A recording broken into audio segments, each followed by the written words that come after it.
After wrapping up a grueling live concert tour, then working non-stop on a new album, Neil Diamond decided it was time to take a break. So why not kick back with some buddies in Alaska?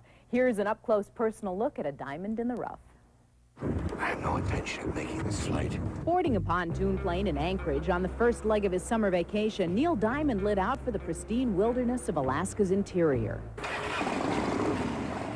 After flying in, Neil was glad to be back on solid ground and aboard his Harley.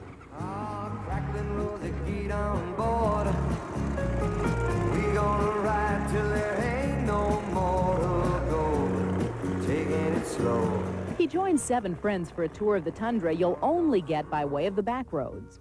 The roads goes the 18th of August. Beautiful. We're 120 miles south of the Arctic Circle right now. At campsites along the way, he kept a journal with a home video camera to share some of the sights and sounds of his adventure. This is as close as I'm going to come to catching a fish here in Alaska. One of the great things about being out on the road is that you don't have to shave every day, and you can go for a whole week without shaving, and really you know your closest friends then, because they're the only ones who will have anything to do with you.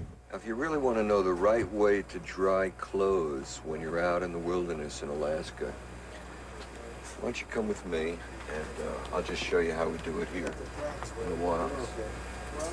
Now, we rode in the rain yesterday for about 150 miles, so we were kind of soppy when we got in. But you find the nearest bush, and you throw your jeans on them, and after about an hour, they're nice and dry and toasty and warm. You just have a little way to go. That's one of the fellas' bathing suits, I guess. My parka's drying out, my jacket, my red jacket, and boots. Warm and toasty. That's the way it should be dried when we're out here in the wilderness, living among the moose and the other kind of animals. Check it out, folks. It's a real thing.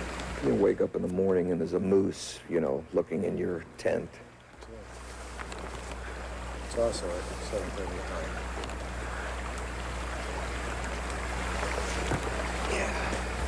Okay, boys, now you can take over.